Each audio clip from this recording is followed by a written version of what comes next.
Howdy, y'all. Welcome to the Fantasy Beer League, where you get half-decent advice from half-decent guys. I'm your host, Riggs Dissler. With me, as always, is this goat-roping city slicker, Justin Giel, and our fantasy football resident, Matt Senni.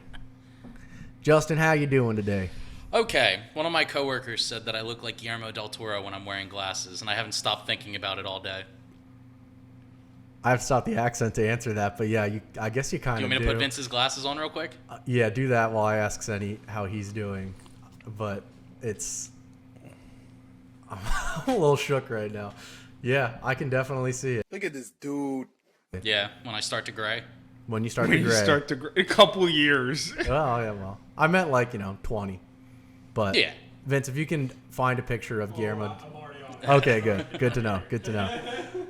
All right, Senni, so let's get started with fantasy football talk. What team does Julio Jones play for? Well, I have a feeling that you're not going to say that it's not Falcons at this point. So I'm just going to guess the Panthers. It is the Titans. Yeah, I never would have known that, honestly. Yeah, it just happened a few months ago. Yeah. So what are your expectations for Julio Jones this season, Justin? I mean, new team, he's going to want to improve himself, but, I mean, he's had a lot of trouble staying healthy. Mm-hmm. I'm hoping it's going to be one of those cases where he's on a new team and he's just going to ball out, but it's going to be tough having to deal with A.J. Brown and splitting the targets there. Mm-hmm. They're heavily reliant on Derrick Henry as well. Yeah. I mean, I think it's safer for his career, but I don't know how well I like it fantasy-wise. I agree 100%. He's the second best wide receiver on the team behind A.J. Brown. Brown is phenomenal. Yeah. He's a wide receiver one for me, second, third round pick. Mm-hmm. Julio, I'm much lower on. Yeah. I think he's a wide receiver two at this point. He obviously has upside because he's still Julio Jones. He's Julio Jones, yeah. But A.J. Brown last season, over 1,000 yards and 11 touchdowns, which is great, but only 70 receptions. Mm-hmm. So there's not that many targets to go around anyway. Yeah. As you mentioned with Derrick Henry, he runs their offense. Yeah.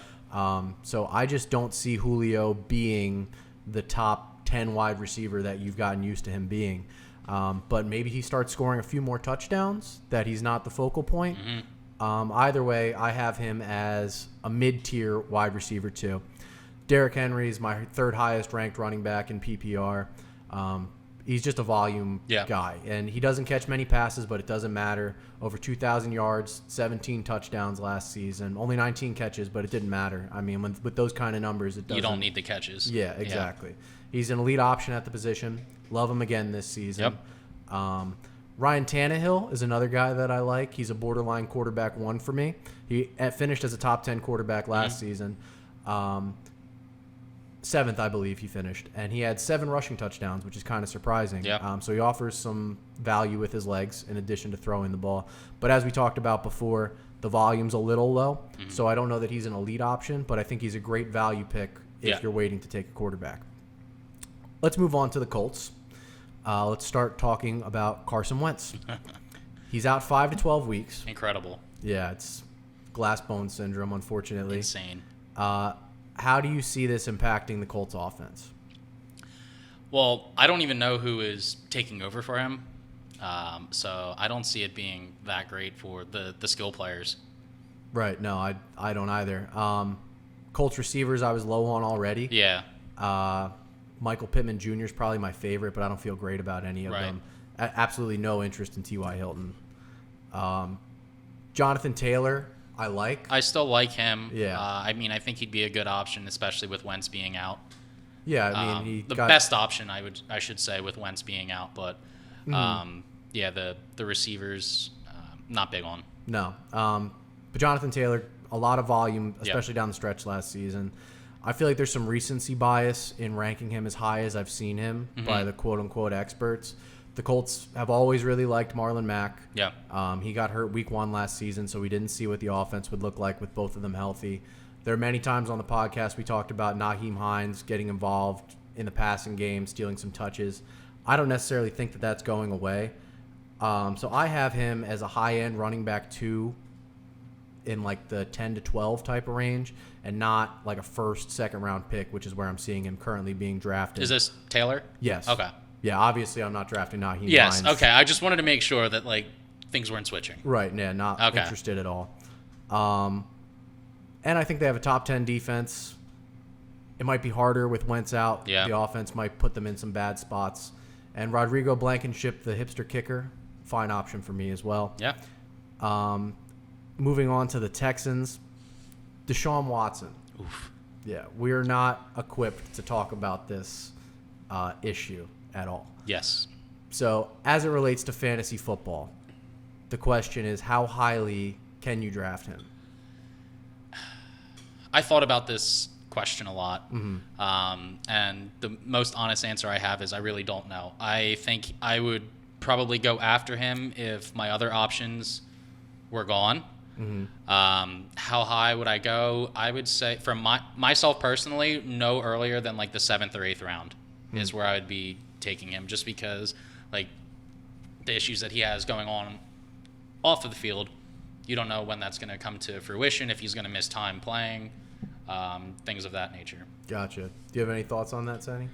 No, I mean, obviously I had him last year, and just didn't really get what I wanted out of him. I don't think I would take him before tons of other people at this point. The concern I have about him is that he will end up at some point this season getting suspended. Yeah. I think it's a matter of time. We don't know the outcome of the investigation yet, but I think that should be baked into drafting him. Yeah, absolutely. Obviously, if none of that was going on, we'd be talking about him as a first-round talent. Or not a first-round talent, sorry. A top 10 option. Yeah, absolutely. But with this looming over him, I don't feel comfortable drafting him at all, especially because I like to root for the guys that I have on my team. So if I were to take him, I would advise taking him as my second quarterback and stashing him in hopes that he ends up being innocent. But I don't know. There's a lot of evidence there, man. It's tough. Yeah, and it's an awkward thing to talk about. So let's move on. Let's not. Yeah. Yeah, because we are not the podcast for that. We're silly and drink beer. Yep. I started the show with a southern accent because we're talking about the South, the rootinest, tootinest divisions in the land. Hell yeah. Backfield in Houston is way too crowded. They have David Johnson, who was bad last year, to say the least. Philip Lindsay they added. They also have Mark Ingram, and my buddy Rex Burkhead is there as well. Wow. So I don't really want any of them. No. David Johnson is probably still the highest option, but the best option on a bad team is still not a good option. Right. He falls outside of my top 30. And at that point, I'd rather take a guy like Michael Carter, who we talked about a few weeks ago, who may emerge as a running back one in his offense, as opposed to a washed-up guy who hasn't been relevant since his magical fantasy season that was like 5 years ago. Right. As far as the wide receivers go, I'm highest on Brandon Cooks. He's the number one option on the team, especially if Deshaun Watson is able to play. He offers a ton of upside, but he's still a wide receiver 3 for me, that 20 to 30 range, closer to 30 probably. And Kiki Cutie is a wide receiver I like. I'd like him a lot if I knew Watson was going to be the quarterback, but currently not knowing how that offense is going to shape out, I'm lower on him. I may take him in round 14, 15 just as a late flyer. Yeah. Moving on to the Jags. Senni, do you know who plays quarterback for the Jags? Is it Minshew? It used to be. That would have been my best guess. Yeah, honestly. that was a good guess. I'm very surprised that you mentioned his name. That's a good pull by you. But his name is Trevor Lawrence. Fuck, I should have known that because they suck and they just got him. Yeah, Yep. they just got him. He was the most highest toted quarterback in a long time. The whole college season, everybody was just wondering who it was going to be. And then the Jets blew it like they always do. Incredible. They could have had him, and they decided to win 2 games. Yeah, so Trevor Lawrence himself, I think, is a late quarterback to draft with upside. He obviously has the most upside of all rookie quarterbacks, in my opinion. How do you see the receivers stacking up with Lawrence under center? I mean, the decent talent. I think it all comes down to chemistry and training camp and everything, as it does with a lot of rookie quarterbacks. Sorry. And it could take a little bit of time for them to get in the groove. You saw with Burrow last year, he was playing pretty well until he got injured. So I think Lawrence has the potential to make his receivers good. I just don't know how long it could take. Which receivers do you like? I'm drawing a blank. Do they still have the guy with the? I completely forgot their wide receivers, which was why I omitted their names. I was wondering. I was like, this analysis is lacking. Yes. What I need. Laviska Shenault. Yeah, he's my favorite. Yes. But yeah, I called him Leviticus last year. Yes, Leviticus. Yeah. He's my favorite on the team, but it's a crowded wide receiver room. It is. And there's a shitload of juniors. So we have Laviska Shenault Jr., DJ Chark Jr. Chark was the other one that I was... I had several of these guys on the team. I just couldn't think of names. They added Marvin Jones Jr. Christ. And Philip Dorsett, too. Okay, so you have the sequel and then a bunch of juniors. Yes. And Laviska Shenault is the one I like the most. DJ Chark I can also see. But these are all guys that are like a bit of sleeper picks. Yeah. Wide receiver is so stacked. It's a great position to wait on. There were times that, like I've started doing mock drafts, and I'm seeing a guy like Deontay Johnson going as the 20th overall wide receiver. And, I mean, I'd be okay with him as my wide receiver 1, wide receiver 2. So if you're waiting, if you're stacking up on running backs, or if you take a guy like Travis Kelce or George Kittle a little early and you wait on wide receiver, Shenault's a guy I wouldn't mind having as my wide receiver 2 or 3. Yeah. I think he has the most upside. Like you said, it'll take some time to develop. As far as the running backs go, James Robinson was a great story. They added Travis Etienne in the draft. He played with Trevor Lawrence. You have to imagine that he's going to be involved in the offense. So for me, currently they're both flex plays. I'm a little bit nervous. I was really hoping that James Robinson would have that backfield to himself. Like you said, he had a great story, and I think he could benefit from having the full workload. Yeah, and he did. He was great last season. Yeah. He was a top 5 running back. Yeah, I mean, it sucks for him. It does. I feel bad for the guy. And another thing that I'm thinking about as I look at this offense and the way it's constructed, I expect Urban Meyer to run this like a college program. I think they're going to sub guys in and out constantly. That explains why they have so many wide receivers. That explains why they have 2 versatile running backs. Yeah. So I'm a bit nervous, but I'll tell you who I'm not nervous about. Tim Tebow. They're tight end, right? Yes. Number 1 first overall pick for me. Highest on my board. Okay. Lock it in. You heard it. Lock it in. Let's talk about what we're drinking. We need a visual on the screen there. Just lock it in. Lock it in. Tim Tebow. 1.1 every draft should be. Incredible. Yeah. Let's talk about what we're drinking. Am I going first? You go first. Okay. So I am drinking. It is from Wicked Weed Brewing out of North Carolina. It doesn't say. Oh, Asheville. Okay. It is called Brettabollic. It is a Brettanomyces farmhouse ale. It's a what now? Brettanomyces is like a strain of like a yeast fungus. Oh. So that gives you like that tart and like tangy flavor. Okay. That's what it comes from. I can't think of a more disgusting way to describe something that's supposed to taste good. I mean, it doesn't taste bad. Oh, no, I'm sure it's going to be good. You think of like a farmhouse ale, you think of like a straw, like kind of like very clear, like opaque color. This looks like river water. Yeah. From the south. Yes. But it doesn't taste like it. Yeah, murky, like...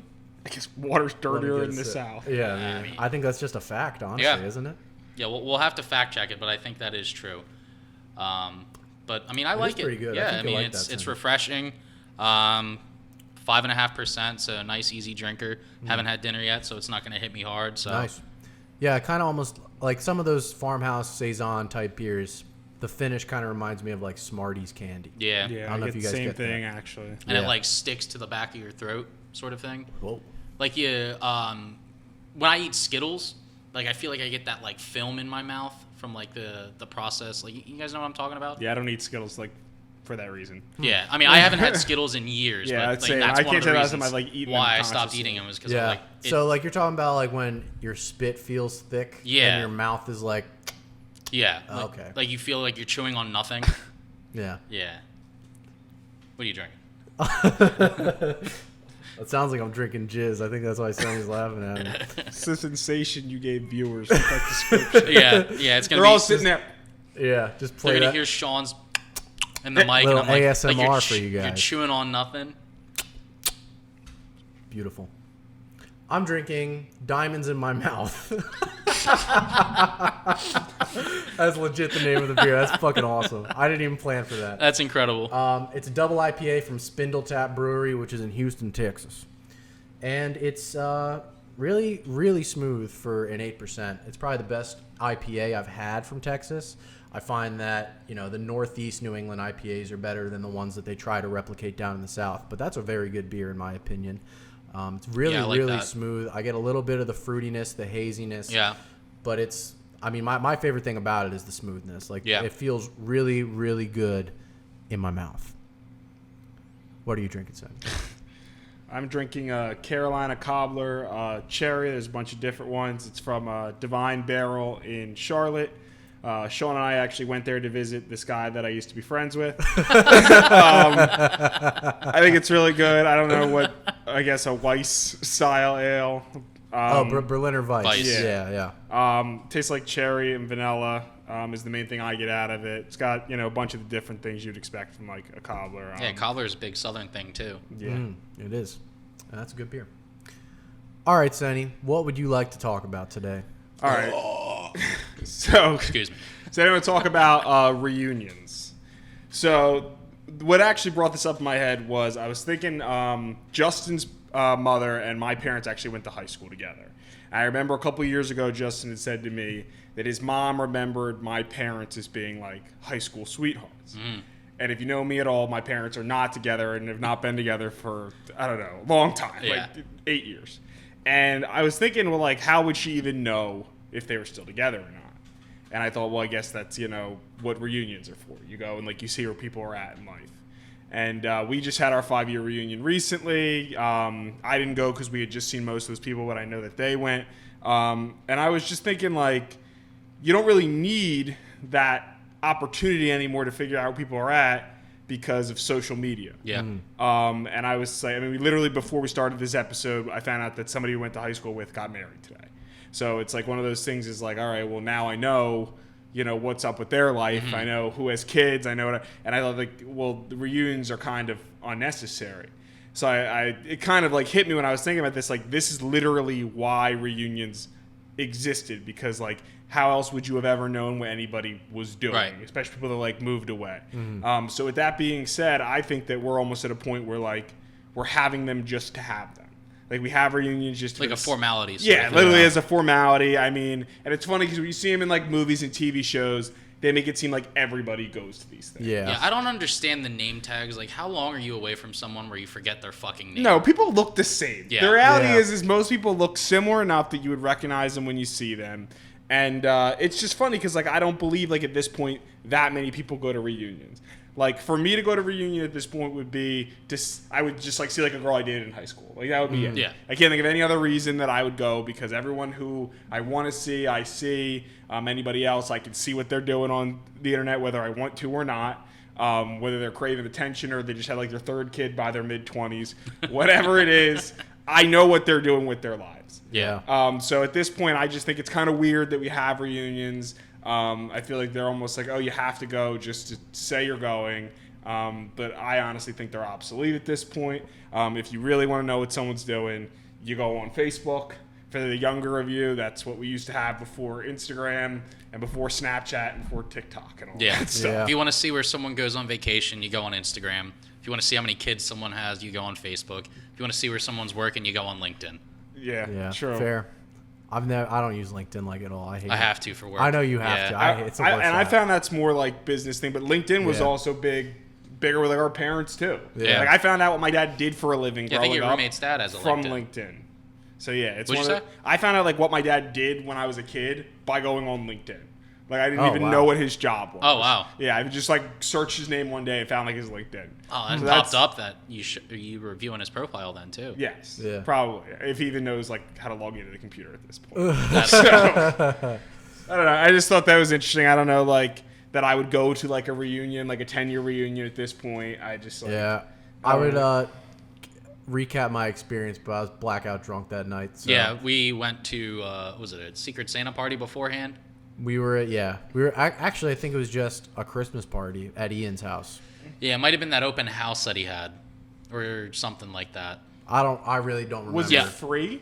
There was a reunion free? I think you had to pay for a wristband, and you got like reduced you got like happy hour prices. It's not worth it. It's not. What are you paying your township taxes for? You're not getting to go for free. It was a 5-year reunion at a bar that everyone that we graduated high school with went to on a Friday. Yep. Yeah, it was a 5-year reunion that happened every week for as a 5 formality years. thing. Yeah. That's why I had gone to Thanksgiving. First time I had ever been at that bar, and saw basically everybody from high school. That was That's the 5-year exact- reunion. So Yeah. it's like it's not even at this point. But you missed Breland before he blew up. Yeah.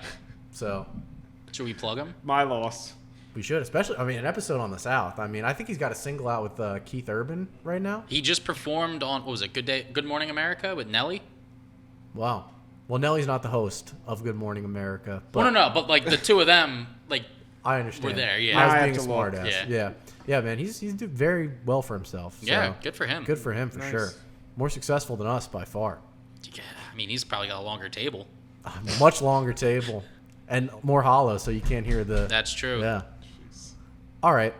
We're about to get into the worst part of the podcast. Yeah. Worst part. Let's get it. Fuck the Saints. Yeah. Who's the quarterback going to be? Jameis Winston or Taysom Hill? Drew Brees retired. Did you know that? I did know that. Yeah. Fuck Now I Drew got to sell my Brees. Drew Brees jersey. No, fuck Drew Brees. I mean, I'm happy he's gone. Yeah. Noodle arm motherfucker. If it's Jameis Winston, I think the fantasy value for their players increases. Yeah. If it's Taysom Hill, I think he diminishes their value. So I'm nervous about drafting Alvin Kamara, Justin. I don't know how you feel. I am, yeah. I think he's the riskiest of the elite tier of running backs. I still have him ranked 4th, but I really hope that I don't end up in that slot because I don't think I'd take him, honestly. I think I'd end up reaching for a guy like Travis Kelce, Devontae Adams, Tyreek Hill. Yep. And I advise taking running backs early because it's such a narrow position. But at that point in the draft, I just don't feel great about Kamara. I still think he's going to see ample volume in the offense, and he's a home run threat on every play, which is his greatest strength. Last season, he only had 187 carries versus Latavius Murray's 146. So it's a much closer split than people realize. Most of his damage comes from catching dump-off passes, which is the Drew Brees specialty because he can only throw the ball 4 fucking yards. Yeah, and he had his biggest games whenever he was fucking playing me. I Well. know Danny had him last year, and it pissed me off. Well, did you go against him when The he scored 6 touchdown? touchdowns? Yes. Okay. Okay. I went against him in another league. Yes, then. I had to rub tanning lotion all over my fucking face That's that what that week. was for. Yeah. Okay, well, at least you came in dead last because it'd be worse if you had a great week and. Yeah. At least you lost. No, I'm saying like he lost, but he got blown out. It would be worse if you put up like 150 and lost because Alvin Kamara scored 6 touchdowns. Yeah, you had a rough season. Yeah, that was the week before Christmas. Yeah. Or the week of Christmas, and then I had to present for my vice president and senior vice president. Yeah. We're going to talk about Senni's favorite player. Yeah. How high are you willing to draft Michael Thomas, Justin? I don't want to draft him. I was gonna say I wouldn't draft him If either. a gun was to my head and I had to draft him, Yeah. which likely not going to happen. Second round at the very highest. Second round, motherfucker, you're crazy. Yeah, At I the wouldn't very touch him highest. in the second I- round. No, you're wrong. Realistically, I wouldn't touch him until 5th or 6th round. I wouldn't touch him until double digits. I think Really? he's not gonna go at all that high. I wouldn't. I'm not touching him until at least at the very earliest round 10. Okay. And even then, I'm nervous about it. This guy didn't get surgery that he needed until June. So he's not going to be ready until Right. who knows when. So when you draft him, he's going to be sitting on your bench for at least the first Yep. however many weeks of the season. And he's the biggest diva in the world. He's Unreal. turned How? into Antonio Brown 2.0. Yeah. He's making Antonio Brown look like a saint right now. I don't know about that. I mean, you got to remember, Antonio Brown went into a cryo chamber without any fucking shoes on to get off the Raiders. That's true. Yeah. Michael Thomas is nuts, too. And he's probably the biggest pussy in the world. But Antonio Brown is unmatched, man. He's the biggest clown I've ever heard I of. hate them both. I so mean, much. like, I at really this, hate like him. Antonio Brown's been out of the news. Now, That's yeah, what I now, meant. yes. At this exact moment, I would rather have Antonio Brown Yes. than Michael Thomas on my real football team. Yes. Fantasy football, they're probably about the same. Yeah. But Michael Thomas is a guy that clearly doesn't want to play for them for whatever reason because they already are paying him too much money. He isn't what he was. It's crazy, man. A year ago, we were talking about this guy as the number 1 wide receiver in I fantasy think I football. took him as the first receiver. A lot of people did. I did too in a league. Maybe he went after Devontae Adams, but I mean that was the debate: Michael Thomas or Devontae Adams. I don't even have him in my top 30 now. Yeah. And even then, I'd rather take a guy like T. Higgins or Jamar Chase or Brandon Cooks, someone who has the ability to break out, who I think is going to be healthy for most of the season. Is that a fart? I could tell too. I was on a roll, man. No, I heard you. No, I know. Vince is always farting on the I heard show. the fart. I just couldn't I heard the fart, and out of the corner of my eye, I saw him smirking. All right. Shawn did not miss a beat. Awesome. No one acknowledged it, and you did. All right, well, long story short, Michael Thomas. Yeah. Moving on to the Tampa Bay Buccaneers. I told you, one an episode, man. I have like a stroke in my voice. I don't know what happens. That one wasn't as noticeable. Maybe it just felt noticeable. I Yeah. don't know. Brady's still getting it done. 44 Unreal. years old. He's a top 10 quarterback in fantasy, I think. Offers virtually no rushing appeal unless he gets in at the half-yard line. He's the best at the quarterback sneak in the world, which makes no sense. You know what's coming. You just can't stop it. As far as the running backs on this team go, though, Justin, Ronald Jones, too, and Uncle Lenny Fournette, I think they're both flex plays. Yeah. Not particularly sure I'm interested in either. I have them each outside my top 30. You can say something if you want to. I wasn't sure if I had to sneeze. Oh. Thank you for that. Yeah. That added to the conversation.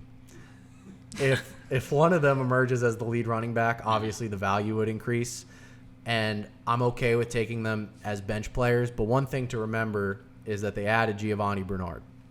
And Tom Brady loves those short little throws. Yeah. So I can definitely see Bernard, who's been mostly a pass-catching specialist, getting more involved in the mix. Mm-hmm. And I can just see this being another running back by committee that's best left unnoticed. All that being said, I'm okay with stashing either Ronald Jones 2 or Uncle Leonard in the event that one of the other gets injured. Right. Because the talent is there, and they're in an offense that's going to score a lot. I just don't see standalone value currently, but fine to build for the future. Yeah, I'm okay with them as bench depth. Yeah, I think bench depth and putting him in as like a flex or like a bye week fill-in is about where I would place them. Agreed. How do you rank the wide receivers on this team, Justin? I mean, I think I would still put Evans as my top wide receiver. I would go Evans and then Godwin and then Antonio Brown. Yeah, agreed. But, I mean, it's the whole offense is just loaded. Mm-hmm. I'd like to see, or I'd like to say that Evans is going to emerge as like a stud fantasy wideout, but it's so hard to tell. I still think he probably will finish maybe in the top 10. Top 10. I have him as a top 10 guy. Top 10. I don't think he's going to be top 5. I think he's capable of being a top 5 if he was like the lead guy on the team. Yeah. But Brady's going to spread the ball out so much. It's hard to bank on him as being a top wideout in the league. Top 10 is definitely, I think I have him right at 10. Yeah. Excuse me. He's at over 1,000 yards 7 straight years, which is incredible. Yeah. So he's consistent. And he had 13 touchdowns last year. So if nothing else, at least Brady's looking to him in the end zone, in the red zone. Did you have him last year, Senni? Yes. So you remember the games. He had like 2 catches for 2 yards and 2 touchdowns. Yep. Yeah, so I mean that's at least production. Yep. I just can't believe that the running backs on a Super Bowl champion team are like flex plays at best. Yeah, they're useless. It's ridiculous. Just unbelievable. You got to think about when the Patriots were winning all their Super Bowls. That's they didn't true. have like a It's pass game, obviously. a Hall of Fame like running back. Right, yeah. I mean, it's the same idea. You're using multiple guys, so none of them have standalone Yeah, they value. played a team game. Yeah. But Uncle Lenny, man, I thought he was going to be their pass-catching guy because all of a sudden he got fucking hands out of nowhere. Yeah, unreal. Yeah, but yeah, you're right, Senni. I don't understand how that exactly works. It just running back isn't valued on Super Bowl teams. It's crazy. Chris Godwin, even with the down year last year, still had 7 touchdowns. So I still like him as a fringe wide receiver 2 and a high-end wide receiver 3. So I have him right around the 20 range. Evans I have right around the 10. The Bucs also sport my number 1 ranked defense going into the season. They play the AFC and NFC East. A couple weeks ago, we previewed those divisions. And mostly what we talked about is how those teams aren't particularly good at offense. Yep. So I like the schedule. And they have all 11 players on their defense returning this season from last season. You don't see that often. It never happens. Yeah. But it's all 22 of the starting 11 on each side. Wow. Yeah. It's ridiculous. It's the Brady effect, man. People just want to play with him.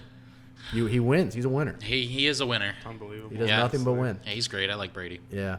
We also have Ryan Suckup on this team. I told you guys I was going to talk about kickers. You got to talk about kickers. Yeah, so for me, he's a top 10. Yeah. He's in an offense that scores a lot. That's my criteria for a good kicker. And fun fact, he didn't miss a field goal in the playoffs. So he's got the Brady trust. What, he kicked 3? No, he kicked a decent amount, I believe. I want to just saying say that they just scored a shit ton of No, I know. touchdowns. Yeah, the offense caught fire late last season. Yeah. I mean, I picked them. They won me like $600. Yeah. Yeah, not a lot of people Yeah, I won believe. 2. Myself included. Yeah.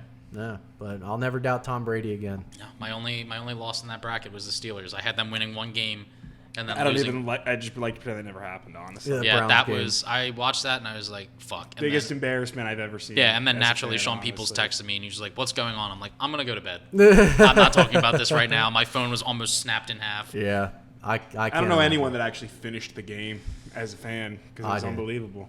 We're not a fan. Oh, you mean of the Steelers? For Yeah. us to watch that whole game. No, I was understand. like- I understand. If I remember correctly, they made it kind of close at the end, which gave you false hope. They did. I woke up to poop and I was still had it on, and I was like, "Oh, geez." I was like, "I gotta watch the rest of it." Back into it, and then they Yeah, let and then you there down. was, I think, like an interception or a fumble or some shit like that. Yeah, I get it, guys. I'm a Mets fan. Remember? So. That's true. Let's go Mets.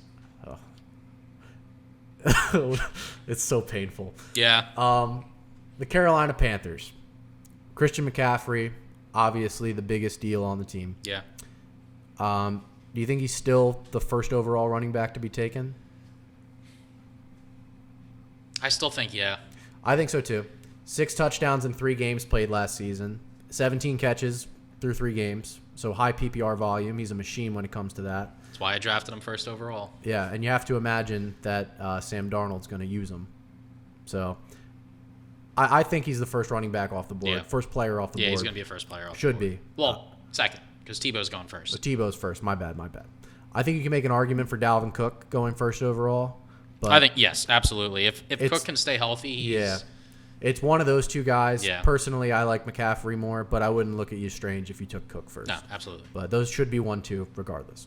Senni, can you name a wide receiver on the Panthers? No, because when you said McCaffrey, I was like, who the fuck is their quarterback? I literally couldn't have. And I was like, he's going to ask me any other position on this team. No, I don't watch this team at all, ever. And the worst part is I bet you that, like, I had 1 or 2 of these guys in my other league on my team.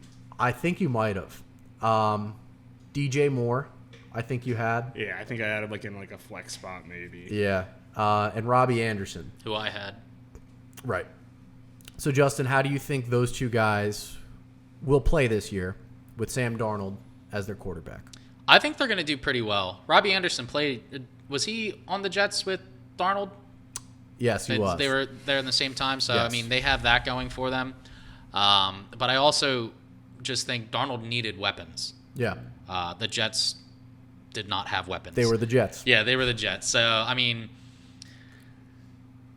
I think he did play bad. He played bad, but I think he's going to do well.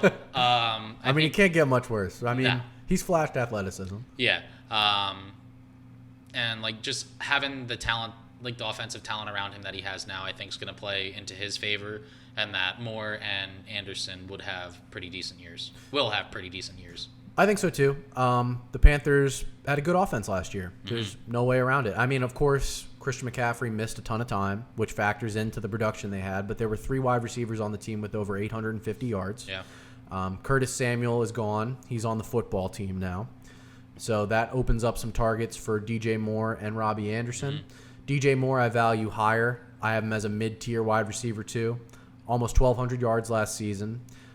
So he has a solid floor, Yeah. but not a ton of touchdown production.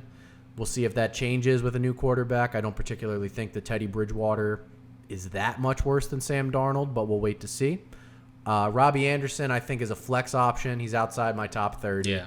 Even when Darnold and Robbie Anderson were together, it's not like they were lighting up the league. It was a shock last year that Robbie Anderson played as well as he did.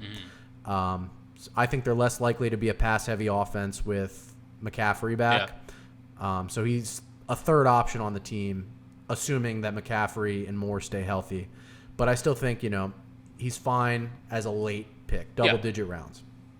I feel like Robbie Anderson plays very similarly to Mike Wallace, like when he was big into the league, where he was speed guy. Go long and get those big plays. That's always the way that I viewed him. And then last year, he was a do-it-all wide receiver. Yeah. A lot of underneath routes, breaking patterns. He was a much improved wide receiver. Yeah. That could be coaching. That could be the Jets' incompetence. Yeah, because the coach was who he had at Temple, I think. Yes.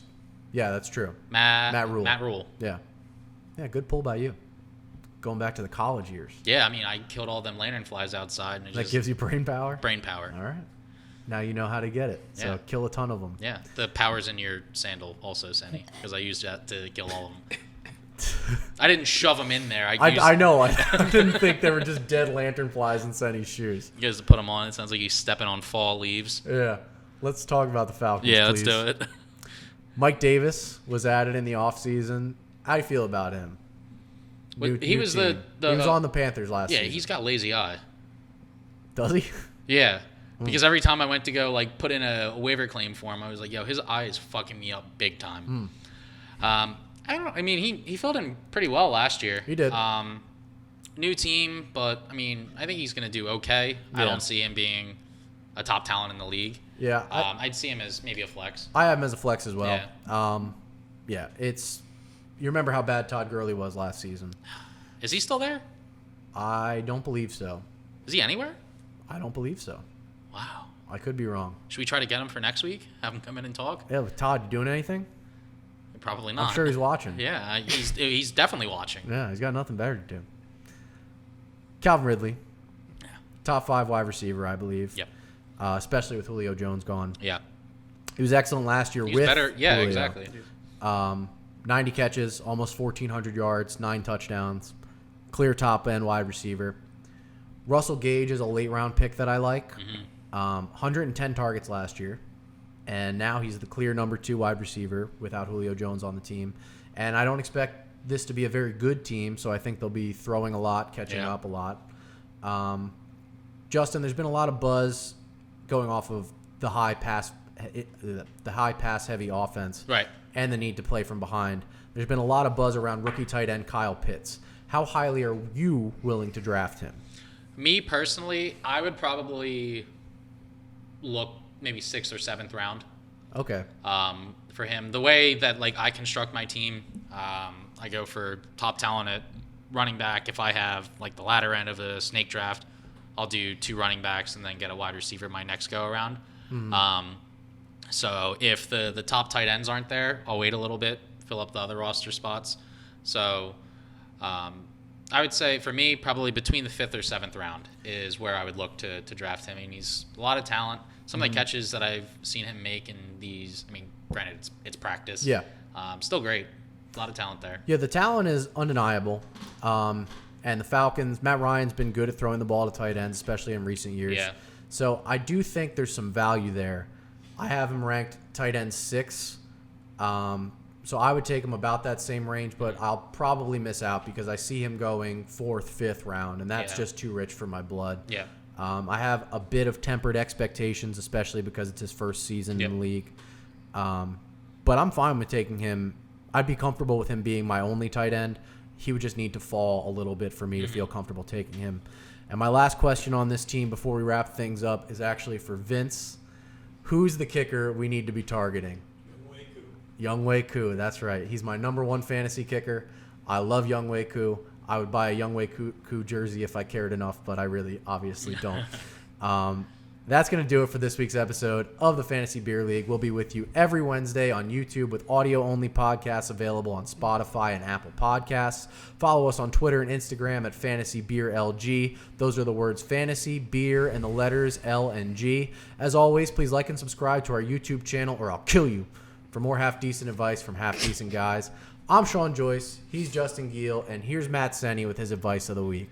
If you want to know whether your high school girlfriend married a doctor or got really fat and had a baby younger than she should have, just go on Facebook. You don't need to go to the reunion. Best advice I've ever heard. Thanks so much for watching. Have a good week.